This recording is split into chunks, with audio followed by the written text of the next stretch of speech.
Hi guys.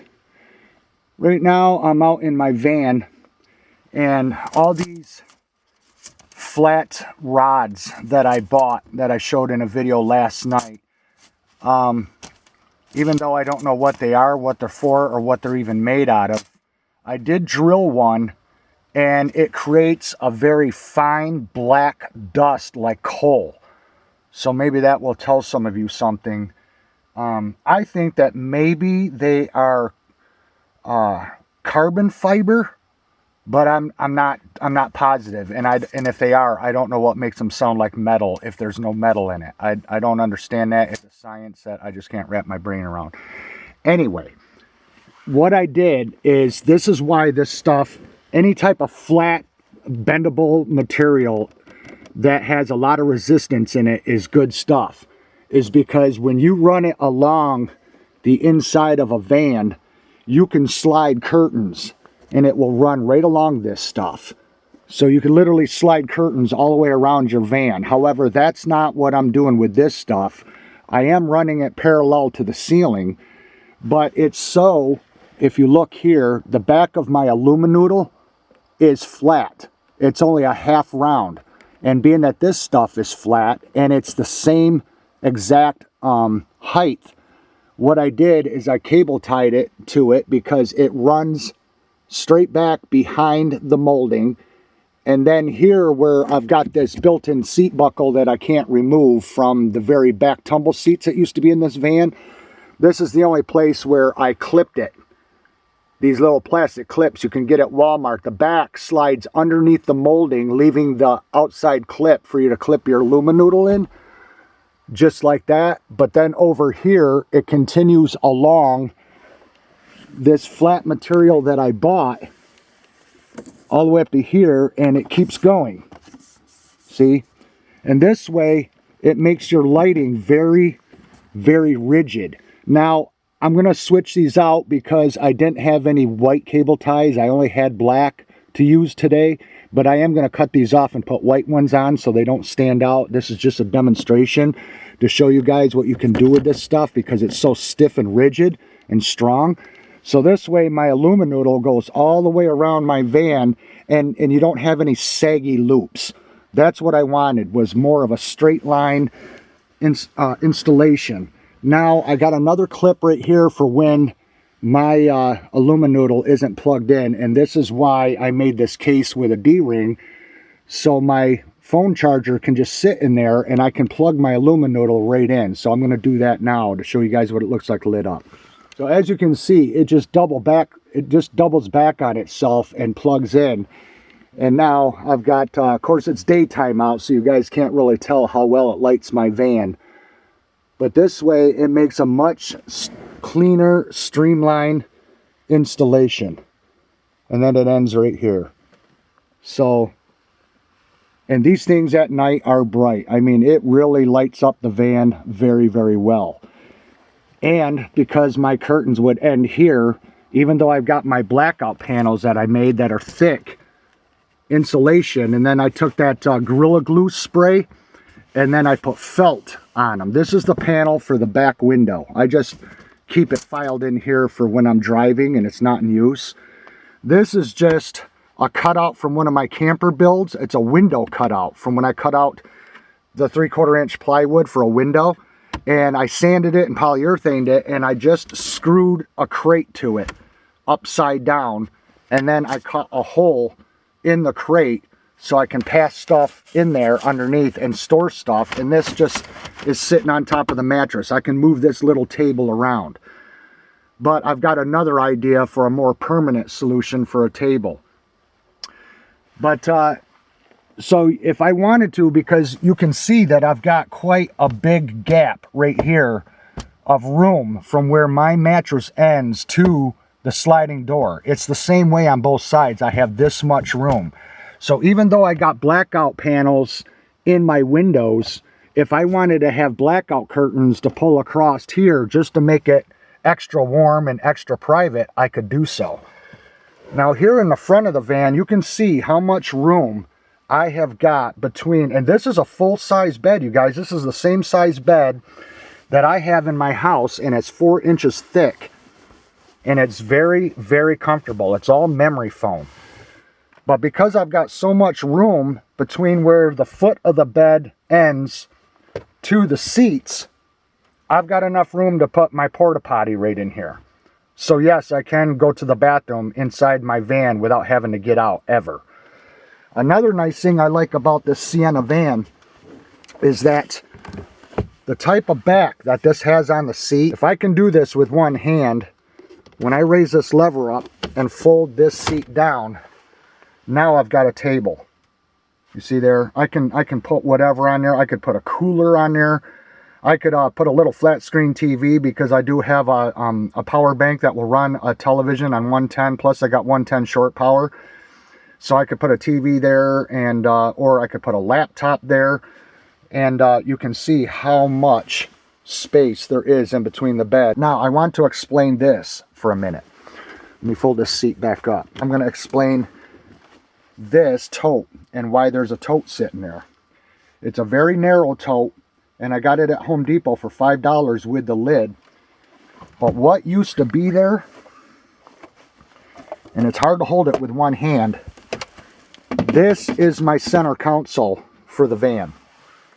This was mounted on like a triangle bracket that when you activated the lever in the front, this would swing down and fold parallel to the driver's seat. Then you could fold it up and it would snap and lock into place. It was on this folding mechanism. It's all solid steel. I took it off. I unbolted it. It has 4 bolts that bolt it to the driver's seat.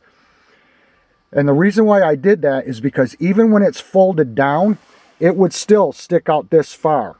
And it really restricted getting between the seats. And to me, it is more important to get between the seats safely without having to take time of climbing over something to get into the driver's seat. So what I'm going to do is I'm going to build a wooden box, just like this crate you see here, only it won't taper. It will be fully rectangular.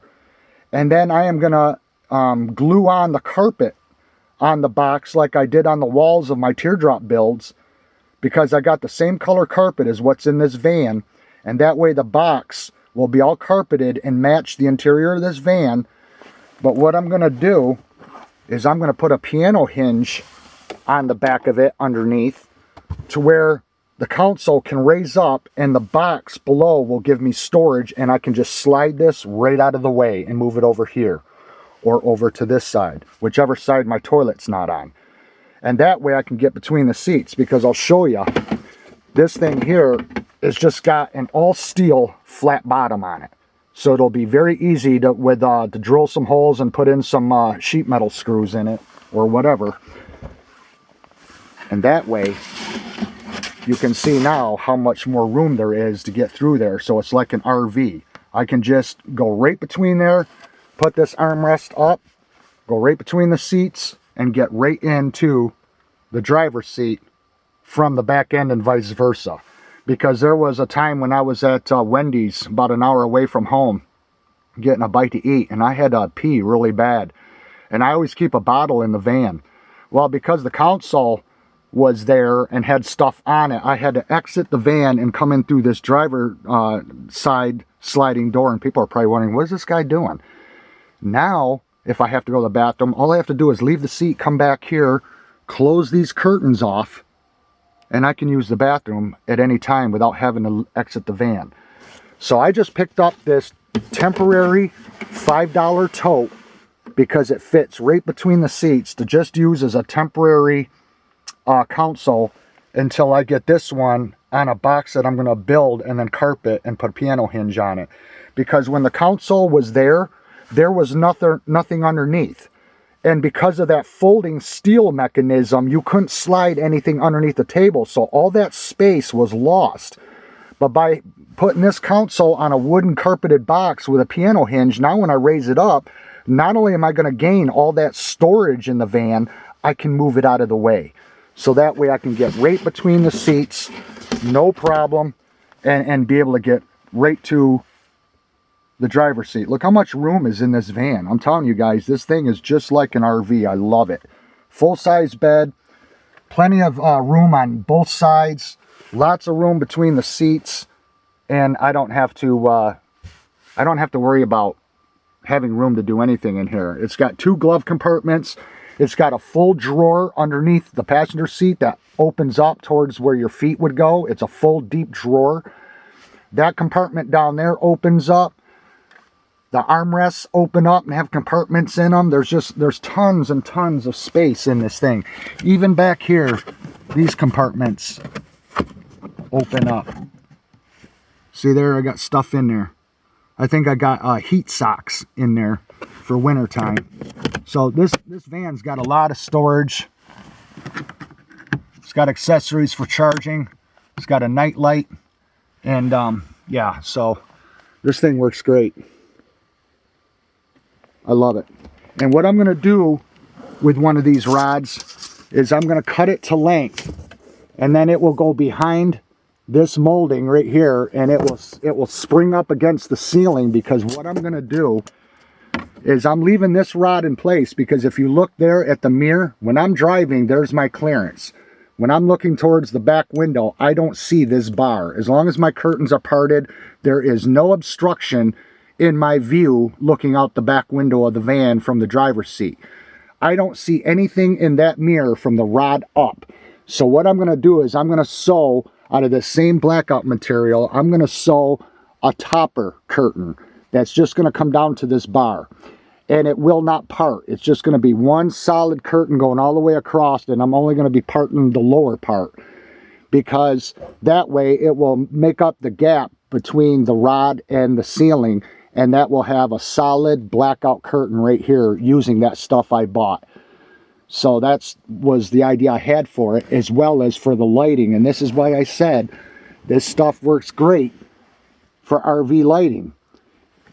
And if you can't find this stuff anywhere, I ran across it by accident. It's excellent stuff, but you can use the thin, flat aluminum that Home Depot sells. You could do the same thing with flat aluminum. They sell it like an 8 and 10 foot lengths, and it's the same size, and it's just as thick.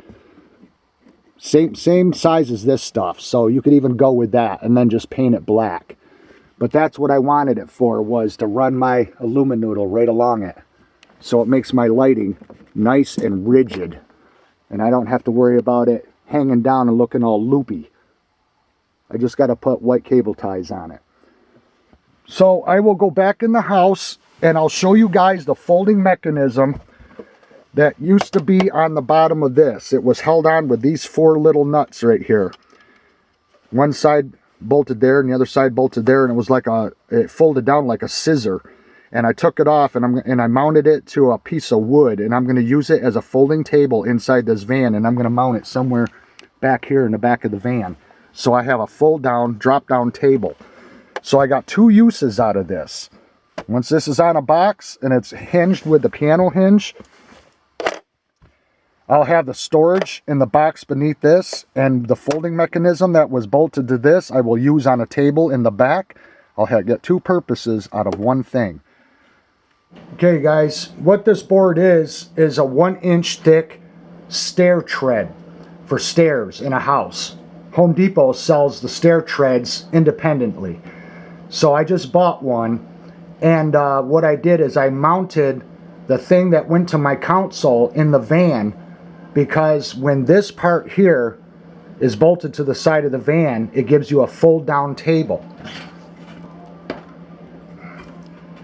It has a clip that it holds the bar, and then when it goes up, it just folds like that. So that way when this is on the side of the van, this table with this lever, and I got the spring taped to it because I got to put in a little stainless steel eyelet for the spring to go from here to the handle, because that's what keeps it always in this position. But then when you pull back on the spring and you bend it down, it goes down, and then when you push, it clips and it holds the table. So this is what I'm going to mount to the back of the van. So that way I gain something, 2 things from my console. And I got a line drawn there, if you can see it, right here, because I'm going to cut 1 foot off, because this is centered in between 2 feet. So when I cut that foot off, I'll have just a 2-foot table. And if you look on the edge of it, it's rounded. the whole table is rounded on one side. So, and then I'll take this back off. I'll stain it and polyurethane it, and then it's going to be a drop-down folding table for me in the van.